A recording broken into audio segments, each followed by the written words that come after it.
Good evening for everyone who is tuning in to our town hall meeting. We are now streaming live on Facebook on Speaker Scott Saiki's Facebook page. My name is Della Au Belatti, Hawaii House Majority Leader. We're going to allow a few more people to log on. It's now 5:30, so we'll start officially in about a minute or two. We're going to let a few more people log on.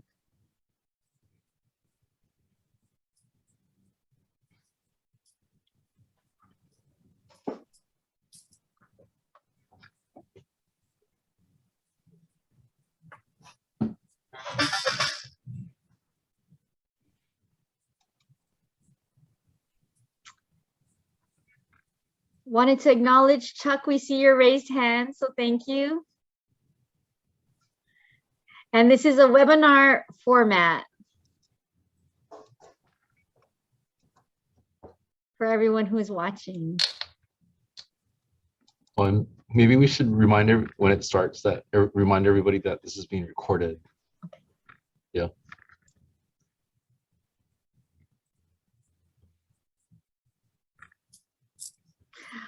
All right, why don't we get started since we are live on Facebook. Again, aloha and welcome to our annual town hall meeting for Makiki, Makali, Kaka'ako area. My name is Della Au Belatti, Hawaii House Majority Leader and representative of District 24, representing Makiki, Tantalus, Papakolea, and portions of Makali and Manoa and Pava'a.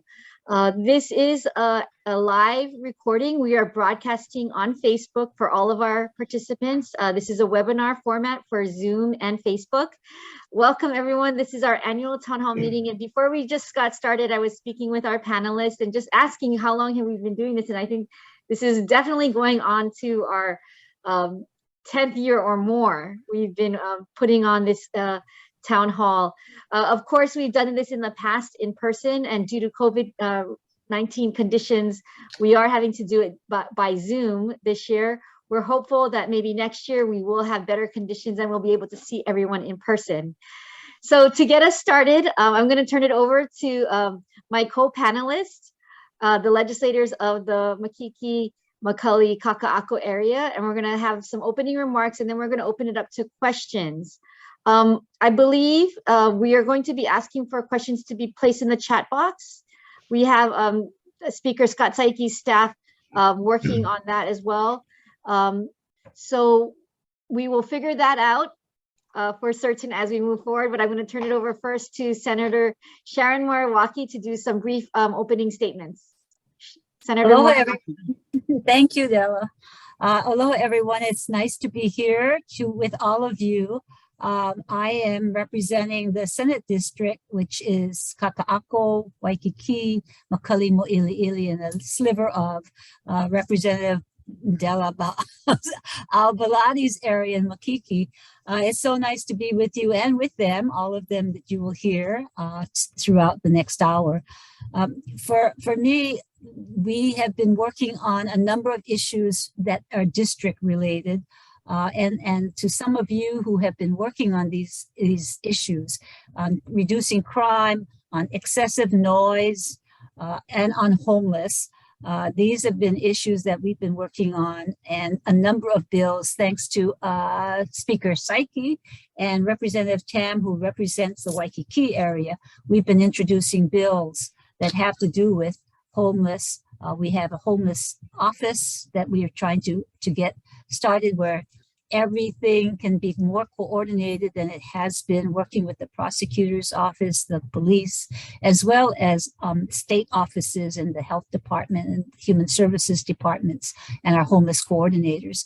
So it's been really exciting that we can get people working together, and not merely on bills, but on ways in which people can work together across agencies to solve this really huge problem for not only our district, for the whole state. Excessive noise has been a real problem as well, and we're looking at coordinating what the health department does, what the liquor commission does, what the police do in terms of enforcing some of these excessive noise conditions, so whether it's the street vendors that are using amplified noise to to vehicles with their mufflers and souped up cars and motorcycles. These are areas that really require a lot more of us working together, not only with legislation, but with enforcement. And so with your help, it's been quite an exciting way of moving forward, of getting your ideas and trying to translate that into laws that hopefully we can pass this session and get it signed and make our lives better. So I'm going to leave it at that, and we'll move on to the others, and then looking forward to your questions and how we can work together. Aloha. So we're going to turn to Speaker Saiki, but as we listen to him, I just want to let folks know you're going to be able to put questions in the Q&A or the chat, so you can kind of tinker with those functions as we listen to Speaker Saiki's opening comments. Speaker Saiki? Okay, thank you, Representative Belatti. Thanks everybody for joining us this evening. We appreciate your taking the time out for this town meeting. I just wanted to say, kind of reiterate what Senator Moriwaki mentioned, which is that, you know, this is basically the people that you see on your screen now are basically the urban core team, and I think that, you know, that the community, you know, has I think some very responsive members on this team. I know that there are a lot of issues and questions that were raised when people registered for this town hall, and I hope that we can answer them tonight. But we have been working closely together on the topics that Senator Moriwaki mentioned, such as homelessness and crime. We know that this is top of mind for the residents in our communities, and you know, we have been working on those. We have been trying to work with other agencies, both at this county level and also at the state level, to address the concerns that have been raised by residents. And we'll elaborate more on that during the over the next hour. But again, I just want to thank everybody for joining us, and please feel free to ask questions and, you know, raise your concerns this evening. So thank you very much. So we're going to turn next to Rep. Nishimoto, but let me just answer a question that already has popped up into the Q&A. Yes, please resubmit your questions, but we do have them. So in our comments, we will also be referring and answering the questions as well. But if you have a new question, you can put them into the chat or the Q&A. So I'll turn it over now to Rep. Scott Nishimoto for some introductory remarks. Thanks, Della. I'm Scott Nishimoto. I represent the 21st District, which is Kapahulu, Makali, and Moiliili. Like Della said, this is the 10th plus year we're doing this town hall meeting. It is always on the Wednesday night before the 5-day recess. So tomorrow we start our legislative 5-day recess, and that's built into our legislative calendar so that we can go back to our districts and report on what we've been doing and what's going on at the Capitol. So that's what we're doing tonight, to report to you and get feedback to take with us from here to the end of session so we can better represent you here. So I'm looking forward to hearing your questions, hearing your concerns, and having a honest dialogue tonight. Thank you, Rep. Nishimoto. So let's start off first with me just giving a little bit of background. We did receive over 50 plus registrants to this webinar. And so thank you for everyone who pre-registered and who are joining in and tuning in right now. We did take questions, and we also did a very fun word cloud to see what some of the concerns and top priorities and issues were for people who wanted to pre-register. And the topic that really jumped out was homelessness. So I will start with that topic first and respond to some of the questions that were in the pre-registration about homelessness and where we're at with that. But please, I just want to encourage folks, you can put your questions in the Q&A or the chat section, and we have staff moderating both. So on the issue of homelessness, while we wait for questions to pile in, the House and the Senate have been very committed during the course of the pandemic to continue the work that we have done and put together for addressing homelessness issues. But as we all know, it's a very, very tough issue to address. One of the things that we're doing this week in the House Finance Committee, which Rep. Nishimoto sits on, is tomorrow we are hearing a number of bills to look at funding for some of the programs that continue in all of our communities across the state. For example, our Ohana Zones Bill, House Bill 2512, where we work closely with counties to address and fund housing supports and the wraparound services that we know that our the homeless population needs. We are also looking at funding and continuing the medical respite pilot program in another bill, House Bill 1797. And this is in coordination with the emergency rooms and the hospitals that we know have this kind of high turnaround of the homeless population. Finally, I'd like to say we are looking at in the House funding for other services along the way that we know that are going to help those who are most challenged, especially with mental health needs. One of the things that we've learned over the last 3 years is that we really need to make sure that some of these folks have guardians and people who can assist them with their care and treatment. And so we have looked at improving the assisted care treatment programs that we've had, and we've discovered that there's a real need to help boost services for guardian ad litems.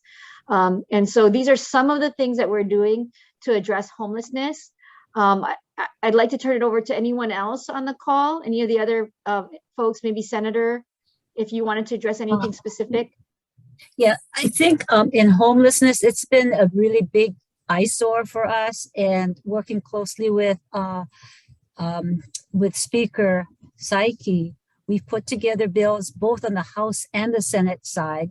One is an Office of Homelessness and Homeless Solutions, so that we really can coordinate what's going on. What we're finding is a lot of fragmentation, and that's why we see that homeless aren't getting the mental health services, not getting the kinds of housing, assisted housing. So there's a number of bills on the Senate side that's moving that relate to affordable housing and assisted living, and getting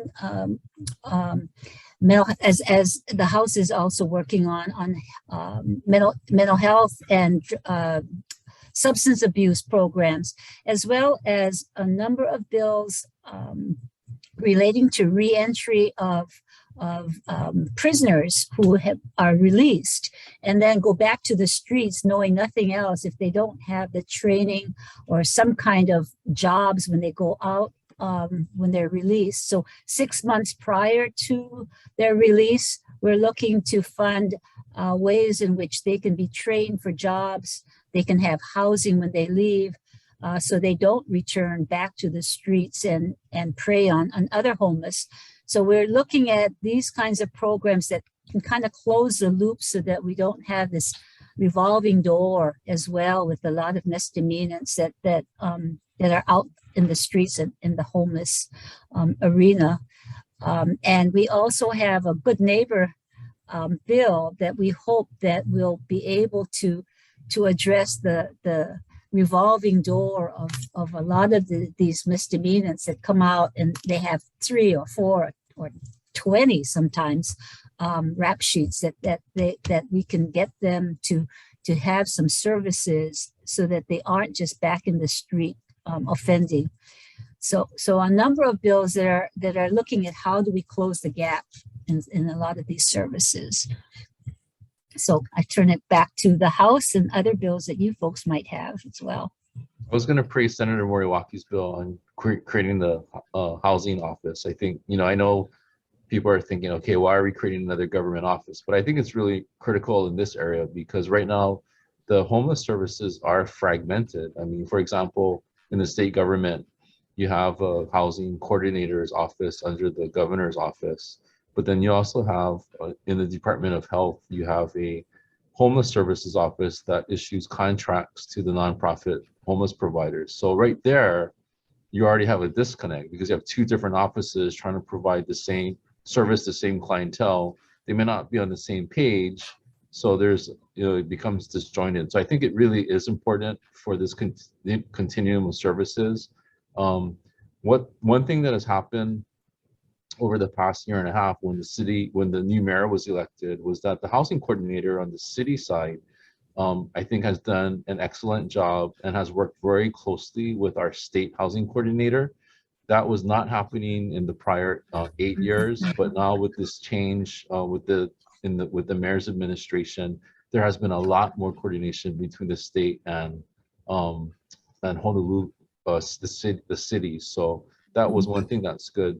One other initiative, and I support all of Senator's initiatives. One other initiative that we're working on is a proposal to provide funding for the Department of Hawaiian Homelands to provide housing opportunities for people who are on the beneficiaries who are on the Hawaiian Homelands wait list. And there are thousands of people who are on that wait list. I think that, I just happen to believe that if we're able to put those people into housing, then that will help to alleviate inventory in our state, but it will also address people, because I'm sure that there are waitlisted beneficiaries who are homeless, and I think that we have to provide them with opportunities. So I think all of these proposals working together are really important. And I also want to just, say that the legislature's role is to appropriate funds for these kinds of services and also to enact laws that address these services. We rely on the governor and the governor's administration to implement the laws and the appropriations that we approve. And sometimes, I'll blame this on the administration because, 7 years ago, we funded a new tower at the Kaneohe State Hospital to provide 200 more beds, 200 new beds, basically for mental health patients. And that tower was completed last year. Unfortunately, it's empty. It is still empty because there is some kind of disagreement within the administration on how to secure that building and how to staff that building. So in the meantime, you have 200 empty beds that could be servicing mental health patients today. So I just want to make it clear that the legislature has really tried. We have really tried through enacting laws and making appropriations to address this issue, but 50% of it, we rely on the governor and his team to implement. So, but anyway, that's, this team is still working really hard and is very focused on the homelessness issue. Thanks. I want to recognize Cindy Ajamini's question in the chat box about whether we're taking other preventative measures to address homelessness versus just reacting. And yes, I want to say to Cindy, we are doing that, especially in that very first issue that you identify, preventing mental health issues.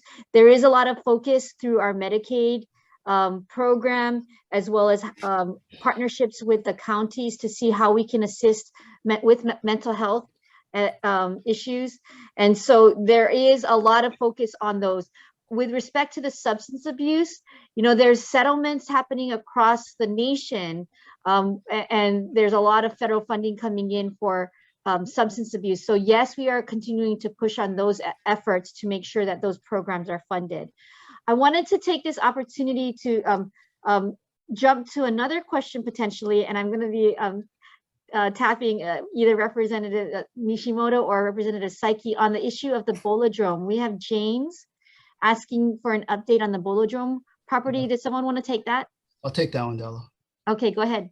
Let me just say that for the homeless issue, I feel like in a lot of ways, the past few years, our hands have been tied because of our lack of money in our budget.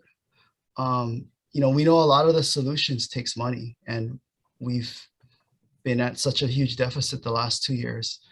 This year we have a surplus, and our plan is to use it to address these kind of issues.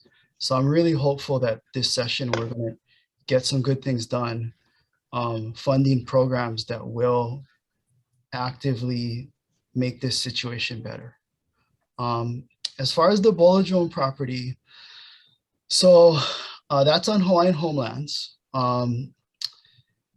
They are presently going through the city's process of getting planning and permitting done. I believe I talked to them a couple months ago, and they wanted to try and break ground, either the ending part of this year or early next year, was what their plan was. I don't know if that answers your question, James, but if you have follow-up questions, I'm happy to take them. So in the urban core, we know how important that area is, and I think there's been a lot of efforts to clean up the area, largely in part due to the work of Representative Nishimoto. Yeah, there was a large homeless population in front of Bolodrome for a long time. You know, we worked with DHHL to get that cleaned up, and they actually had to move a fencing, which was on their property, to be flush with the sidewalk to take care of that issue. But the homeless in that area, at least, have been cleared out, and you know, we'll make sure it stays that way. Thank you, Rep. Nishimoto. So James, I hope that answers part of your question. And if you want to, for everyone on this call, you know, we're accessible at our Capital email, as well as if we don't get to your question tonight, please keep your questions coming, because we will address them to the degree that we can as our staff collect these questions. I want to turn to a question that came up in the Q&A from our first testifier, or our first participant who seemed to log on, was Mr. Chuck Lee. And Mr. Lee asked a question about proposals to raise our taxes when our state is highly taxed. How does this affect the high cost of living? And what are the things that the legislature are going to do to decrease our cost of living?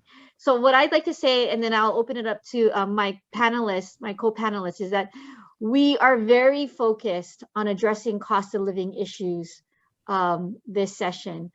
You know, prior to the pandemic, we actually had put together a package that really was addressing wage and income issues, as well as some of the higher cost drivers for the cost of living here in the state. So it was affordable housing and early education were some of the big blocks that we were tackling pre-2020. And so what I'm really appreciative of this opportunity in time is that we can revisit some of those things and really focus on affordable housing. I think the work being done by our housing chairs and looking at ways to support rental assistance programs, to increase the supply of affordable housing. The House's proposal to dedicate $600 million for affordable housing with development through DHHL. When we do those kinds of investments, it actually helps the overall supply generally. So we really are trying to double down and ensure that we have a greater supply of affordable housing in the pipeline, and this will help address that cost of living issue on the housing front. In addition to that, we are looking very carefully at early childcare as one of the other cost drivers that we know young families face.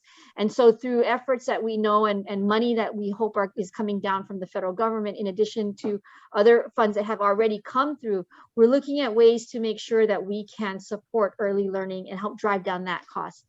There's a lot that we're doing. And yes, there's always tax proposals, but I also think one of the things that we're really looking at is tax credits on the house side as a way to address the high cost of living for those who are in the working families. We are looking at a proposal to make the earned income tax credit permanent and refundable, which will again also help our working families and to help address their cost of living issues. So there's many things that we're doing and looking to tackle these topics. I want to turn it over to my panelists if I missed anything, or if you wanted to enhance or amplify any of the other bills that we are moving to address this question of cost of living. I think you covered it. I think one of the things we don't want to tax more, and what bills I have seen are like conveyance tax bills, or where you're really taxing at the higher levels, and really trying to, as Della talked about, you know, the earned income tax rate to help the lower income in our society. So I don't think that we're really looking at taxing per se. So I'm not sure if I'm missing anything, but I haven't seen anything other than like conveyance tax bills. Yeah, this is not a time for us to impose broad-based tax increases. So at this point, I don't see anything moving through through the House at least. But yeah, we're all very cognizant because we are all taxpayers ourselves, and so we are all aware of the burden of taxes and high tax rates. So we have a few more questions, and I did want to address this because, I think there's been a lot of talk about transparency. The next question we have in the chat box or the Q&A box is, what is the legislature proposing to do to make our process more transparent? There's questions about gut and replace and not providing enough time for public testimony. Did anyone want to chime in on this? And then I can comment on some of it as well. Anyone want to tackle these questions first? If not, I can say one of the things that we are doing is that one of the blessings of this pandemic is that while we have been closed, our experimentation with Zoom, with the setting that we're even using now, I hope is something that was going to continue. We have been able to really ramp up our ability to take online testimony, and that's been a way, I think, that we have been able to maintain transparency and connectivity and access and greater access, in particular for those folks who are on the neighbor islands. And so that's really been a blessing. I will also say, to just answer the question more directly, we are hoping to open up very soon. I believe March 7th is our date. So that's going to be another way, of course, to have greater transparency and access to our process. And finally, with respect to the gut and replace practice, both House and Senate are very respectful of what the ruling of the Supreme Court. And so we have re-examined our practices. And I think, there has been a clear message. Thank you to Speaker Saiki, that we are not going to be tolerating some of these last minute changes in bills, and that there really is going to be a vetting process. I will, however, put one little caveat. One of the things that's kind of gotten lost in the public dialogue is that there are oftentimes emergency situations where the tactic of gut and replace has to have been used. And so we are looking for ways to make sure that bills will have 3 readings. For each bill, and to ensure that that if we are in a situation where we do have to gut and replace because of an emergency or those kinds of things that come up, that there is a process to address those things. I don't know if Senator Moriwaki or Speaker wanted to weigh in on this just general question of transparency and access to our process. Can I just jump in on the reopening of the Capitol? As Della mentioned, we're looking at targeting March 7 to reopen the state Capitol. And as you know, the Capitol has been closed since March 2020 when the state shut down. So I think we're all looking forward to reopening the building. As far as procedure goes, and I think the Senate is on the same page as the House, committee hearings will be run through a hybrid arrangement, so that people who want to testify can either testify in person or remotely. So there'll be a hybrid system in place. But yeah, I think we are looking forward to the building being reopened on March 7. I want to echo what Della said about the remote. Having Zoom really opens up the doors to neighbor island people who can't travel. So we've seen a lot more testimony coming in my government operations committee. There's a lot more input from the community. So we read all the testimony, and we see people straight on as you are seeing us, which really helps a lot in terms of the connectivity. So that's important. I also see a number of bills with greater access for the disabled. So this has also allowed us to get more input from people who can't travel and come to the Capitol. So we've been seeing some bright lining, silver lining of the pandemic, that we've really learned to open up in a number of different ways than just physically having to fight traffic to come to the Capitol. So as I'm scrolling through the questions and answers in the chat, I just wanted to acknowledge Mr. James Patterson, again, your question about why is there confusion on reopening of the Capitol? I think with anything with this pandemic, there has been a little confusion, but because there's even confusion now as we see restrictions relaxing across counties and across the state. So I think there is now consensus, as Speaker said, that we will be reopening on March 7th, and I'm just looking at Speaker Saiki for confirmation for that. Just to reiterate, it is March 7th. And there always will be sometimes a little differences between House and Senate. So, please, I apologize in advance for some of those differences, but that's just the nature of the way that our two houses do operate differently. I think the main point and the main takeaway, however, is that the Capitol will be open. And I think one of the things that we've learned with this pandemic is flexibility. And so there, of course, these changes are actually subject to change. As we see even further relaxation of restrictions that will also impact our opening procedures, but we will take that week by week.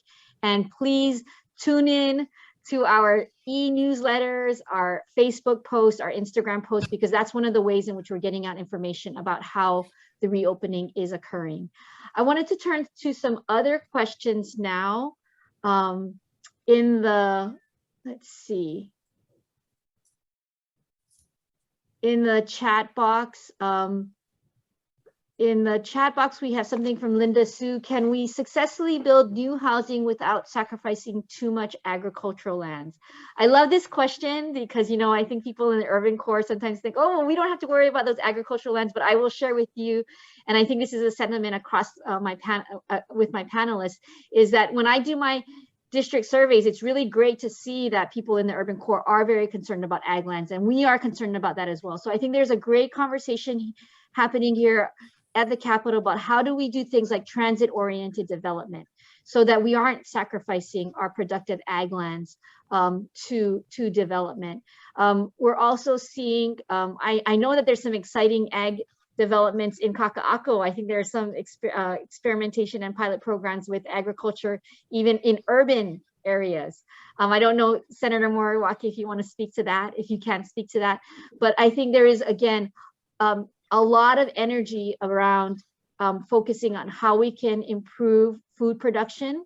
So there are a number of bills that the Finance Committee heard today here at the House on even things like farm to school, and how we can push forward the priorities that we set last year in making sure that we have more of our state agencies, particularly our schools, purchasing produce from our local farmers. So that's some of the ways in which we're helping to ensure that we have productive ag lands and a robust agricultural economy here.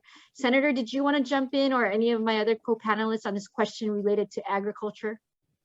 I think we're looking at, you mentioned the schools, getting the youth more involved in agriculture. And we've got kupu in our district where they actually train people out in the community in conservation and in fisheries, so that we are looking at agriculture not only in growing plants, but also in terms of aquaponics, aquaculture, and all of these agricultural products that really can sustain our economy, as well as our farmers and fishers, and I think it's really important that our youth are made to appreciate that and go into some of these occupations that we haven't seen people really gravitating to. The other is we've been looking at ways in which we could also have entrepreneurs develop value-added products, so that you can use various fruits and vegetables that you can make into other kinds of products that you can sell for a longer shelf life.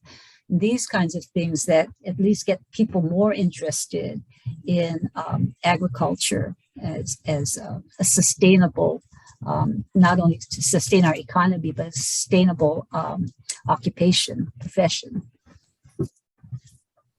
Can I throw in a question? This is one that was submitted. It's on when will the mandates end? Nishimoto, you want to? Yeah, so are you talking about the executive? Yeah, I think that's what it refers to. Yeah, so there was a bill last year that actually was a great example of the community coming together through the neighborhood board. So the Moilili neighborhood board suggested that we introduce a bill to limit executive powers, and the team on this panel were very supportive of it. Unfortunately, it didn't pass, but Speaker Saiki has made it a priority of his this year, and there is another bill, and it is moving along, and I think you can't say whether anything's going to pass right now, but I think it has a good shot at passing. But it is an issue that we were aware of last year by working through the community, and I can just say that the four of us on this meeting were very supportive of it.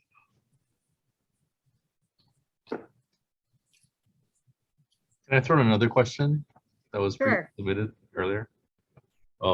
It's basically, the question is how to encourage condominiums to recycle, have recycling bins and things like that. I know Senator Moriwaki is like a really green person, so I don't know if you want to take that question. Oh, we all are, Scott. We are. She's greener than all of us, I think, somewhat. Well, I think that we are all green. We are all looking at sustainable and recycling, and I think that a lot of these bins and what we have going in the community, and we work closely with the city and how they have been having the different bins for recycling. But I know in our condo, we all recycle, and at the Capitol, we all recycle. So I think it's changing the culture of how we operate and live. And I think that I don't think we have laws that you must do it, but I think the culture is changing, and what we can do to support companies that do make it easier for us to recycle, and they as well. We should try to get because I don't really have a good understanding of the mechanics of this. Like, is there like an incentive for the condos to do this? Because does it reduce, the expense of, disposal of non-recyclable material? I'm not sure. Like, we should kind of see if there's a way to incentivize this in condos, because condos are good targets, right, for recycling programs. Yeah, we should incentivize it and not mandate it, though, because some condos, like I know the condo that I live in, 2100 Date, it's an older condo, and we just don't have the space for a lot of things. Like our rubbish has to be picked up almost every day because we don't have the bin space. So you don't have separate bins? We have like for recycling? No, but because there's no room for two bins. So, but if we incentivize it, then buildings that do have the space could do it. Because I think it also helps the trash companies, because if it's in separate bins, it also helps them when they pick it up. So we'll follow up. Yeah, that's a good idea to follow up, see how we can incentivize it. So I think in the chat, I saw a lot of questions about the bridge over the Alawai. I can take that one. So that's been a controversial project. It is a city project, so it's not a state project. We're all state representatives or senators. It's on the city side. I think right now it's a funding issue more than anything else. But really, I mean, the people to talk to would be the mayor and the city council, because they're the ones that have control over it. There's not much we can do about it.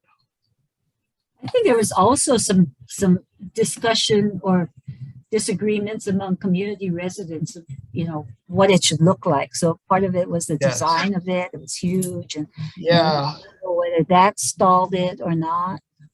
But again, it's Yeah. a state issue. Yeah. right. I haven't heard much about it, but I think universally the design was kind of panned.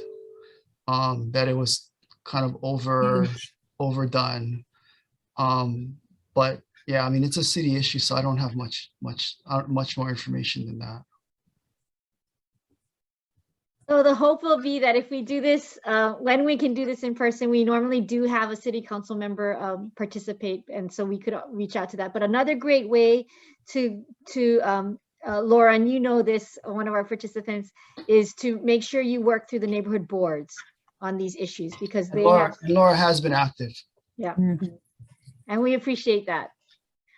There is another question in the chat about, and I'll take this one because I think I can answer it quickly, about expanding on our options for emergency legislation in view of the League of Women Voters and Common Cause versus State of Hawaii decision. One of the very clear options for us is to extend session or have a special session to provide the necessary readings and hearings. So that is one of the things that we're looking at, but there might be other, you know, the chairs this year have been directed that, you know, amendments really need to be germane. And so there so far has been, I think, adherence to that. And Speaker Saiki, if you wanted to comment on that, or we could move to the next question. Yeah, those are two options: extending the session or holding a special session.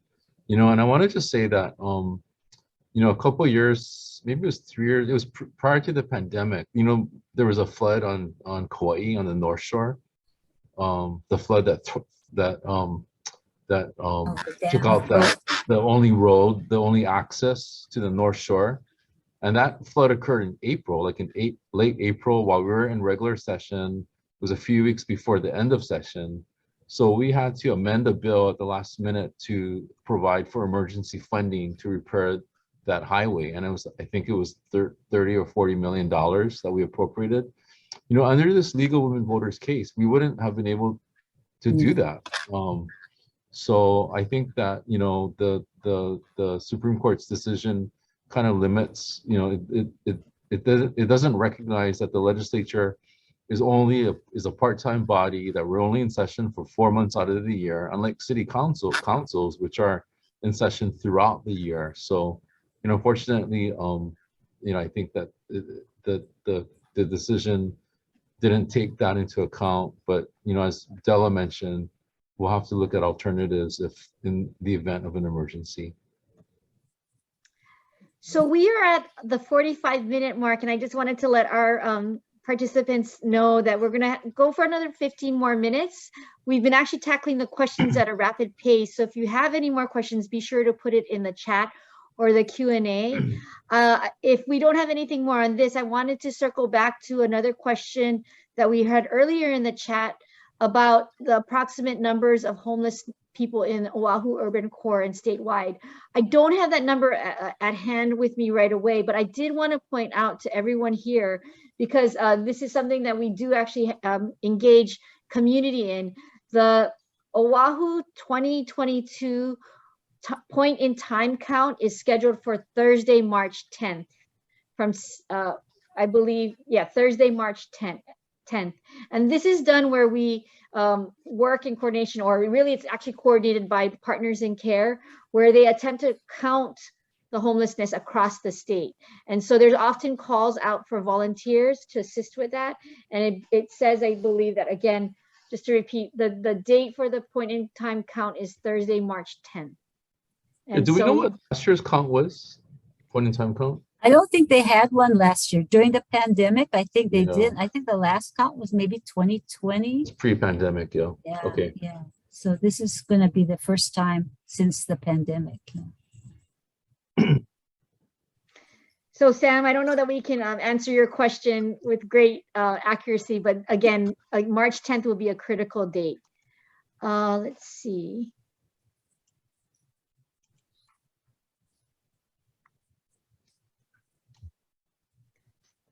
There is a general Oh. question. Go ahead.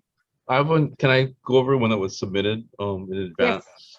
It was a follow-up to a question that was raised last year about improving the roadway on Cook Street, near Cook Street, specifically to repair the crosswalk and the crosswalk and the, hold on, I have it here, potholes and curb ramps. So the road maintenance is the responsibility of the city government. So it's really the city that is responsible for that. But I do have an update on that. The potholes were repaired, and the city did, to address the sidewalk and the curbs, did enter into a contract with the company to do those repairs. But the contract for some reason was delayed. But the city does have a contract and does have the funds to pay for it, and they're just waiting, I think, for the contractor to start work. So everything, to the people who raised this concern a year ago, thank you, because it did prompt the city to begin the work and to actually complete the crosswalk work. But we'll just have to wait for the city to execute the rest of the contract. Thanks. Thanks, Speaker. I see a question in the chat box, and this has been a topic that has really rocked legislators. I think I can speak for all of us here on this panel that the recent guilty pleas of two of our former colleagues has been shocking and appalling to all of us. And so there's a question in the chat box about whether one of the measures that can be taken is to curb fundraising events during the legislative session. I know the Senate has put together a bill and the House will be taking it up as it crosses over. But yes, I think that's certainly one of the considerations that can be made. I think the question is going to be, how do we make sure that that kind of fundraising ban is applicable and fair to all? I will share, though, that the flip side of that is that there is a former legislator actually commented on a Civil Beat article about this, that sometimes the lower end fundraisers actually allow for greater access. And those are personally, those kinds of community fundraisers early in my career when I was doing community dinners, where you pay a $20, right? Those are opportunities to actually connect with the community. So, I'd like to see us have a response to this very serious problem of corruption that has been identified, and let's find the solutions that are going to really work. So one of the things that the House is doing, and I'm going to turn it over actually to Speaker Saiki, but we are actually looking at a committee that can put together more proposals, other thoughtful proposals that we can implement over a period of time in the immediate future, as well as something that we can take up next year. So Speaker Saiki, did you want to talk about the committee? Sure. So, my feeling was that when it comes to this topic, that the House needed some help, and that we should look to some experts to help us, to kind of guide us through this, navigate us through this this topic. So we did create a group of a committee. The chair of the committee is Judge Dan Foley. And the members of the committee have expertise when it comes to ethics, campaign spending, standard of conduct. And we're asking this committee to provide us with some recommendations by March 31st to see if we can act on those in this regular session. We've also asked them to provide us with some final recommendations by December 1st for the next session in 2023. But I think that this committee, the committee met, I think they met last week. So they held their first meeting. They have more meetings that are scheduled. So they've started work. I'm looking forward to seeing what their recommendations are. But we have, the members of the committee are, as I mentioned, are all experts. We have the directors of the Campaign Spending Commission, the director of the Ethics Commission. We have a former United States Attorney, Fo Nakakuni, who served under President Obama, League of Women Voters, Common Cause, former Representative Barbara Maramoto. So I think collectively, all of these people should be able to develop some good recommendations for us. Representative Nishimoto, I wanted to give you some time if you wanted to comment on any of this, because this is such a serious issue. And then I'm going to turn it over to Senator Moriwaki, because, you know, I also know that the Senate is taking up some measures as well. Rep Nishimoto, did you want to comment on any of this? Yeah, I support what the speaker's done by creating the task force to look at how we can better improve the rules in the system. There's stakeholders from all the different groups and people that are experts on this. So I'm anxious to see what they come out with and what kind of reforms we can make. But I think we definitely need to have some. Thank you. And Senator, I don't want to leave this important topic without you weighing in. Yeah, from the Senate, you know, we were shocked as well, and looking at how we might be able to address it. So I really applaud the speaker on putting together a committee that can look at what we can do to correct some of the loopholes, I guess, in terms of how we go forward. I think most of us, all of us, I think, were shocked because, you know, it's not something that we do or even think of doing as representing the people.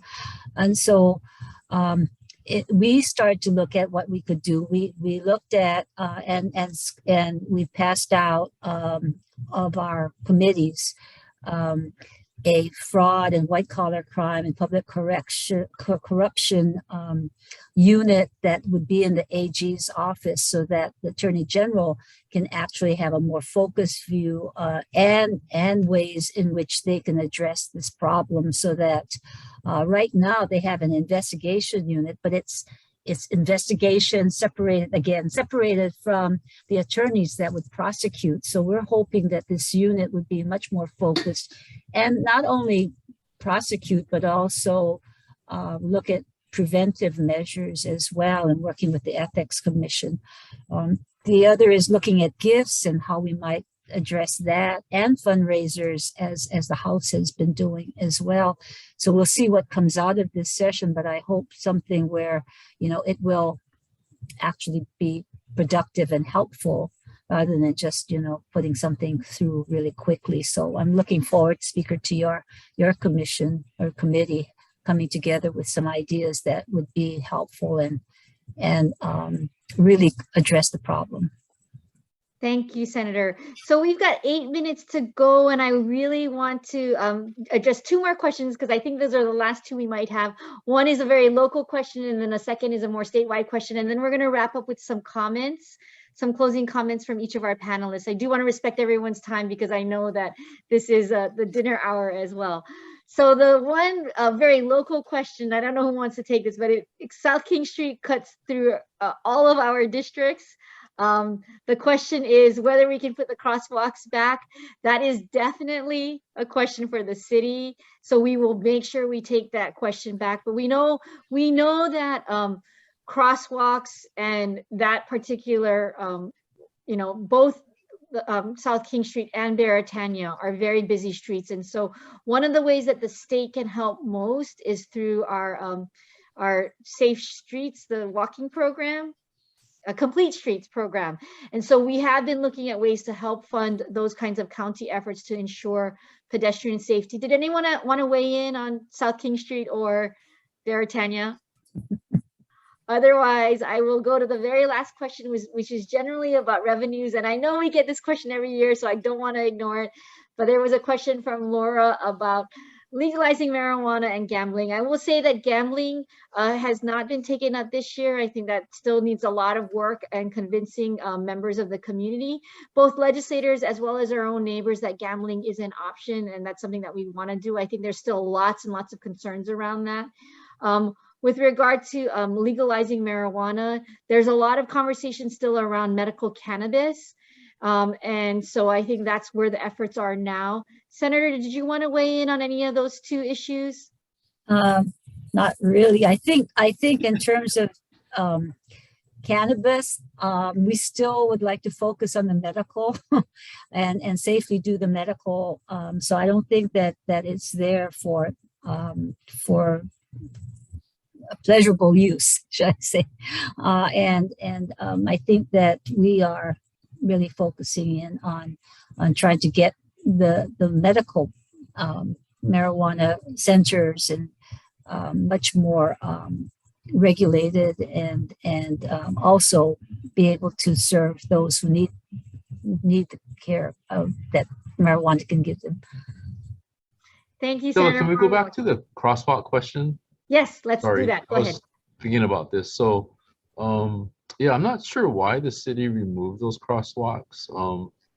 But I just want to remind everybody that we have, so Senator Moriwaki and I have a town meeting with Mayor Blangiardi in March. I think that'll be a good opportunity for us to raise this question with the mayor, since the city is responsible for crosswalks. So we should raise up with them. But in the meantime, Thanks for inviting us, Speaker. we'll Appreciate try it. to see what the reason is That's what Della and I are thinking. for this crosswalk situation. Yeah. So thanks for raising that issue tonight, the crosswalk question. So we'll follow through with the mayor. The mayor's, has been very responsive, I think, to our requests and to residents' requests. So we're actually pretty fortunate. Hey, can we also mention really quickly Red Hill, because there was a question about Red Hill. Yes, go ahead. I think we're aligned. The Senate and the House are aligned on this. Yeah. That we're, both the Senate and the House support the defueling and the closure of Red Hill. And, it's ultimately, it's up to the federal government. It's up to the military to make that decision. But we do have legislation moving through both the House and the Senate to ban these large underground tanks. Okay. So thank you all to everyone who's been on this call and with the questions that have come in, and you can continue to, reach us via email with your questions, but I did want to respect everyone's time. So I'm going to start off with the most junior amongst us. Actually, I'm the most junior amongst us. So I just want to thank everyone for being here on this town hall. And it really is been amazing how we have been able to connect via Zoom. So thank you. I'm going to turn it over to Representative Nishimoto, then go to Senator Moriwaki, and then we'll conclude with Speaker Saiki. So Representative Nishimoto. Yep. Thanks everybody for joining us. I know we didn't get to all the questions, but if you are my constituent, you can always email me or call me and we can have a further discussion on anything you want to talk about. Thank you, Senator Moriwaki. Okay. Aloha, everybody, and thank you so much for joining us tonight, especially during the dinner hour. and like Representative Nishimoto, I too, maybe, I too want to welcome you to call on me anytime. I'm always available to you, or by email or by phone. So aloha and mahalo.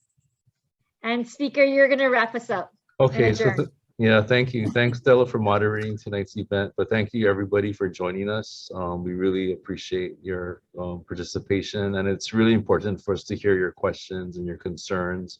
And going forward, if you have questions, any kind of question, I'm going to give you Scott Nishimoto's phone number right now, so you can call him directly.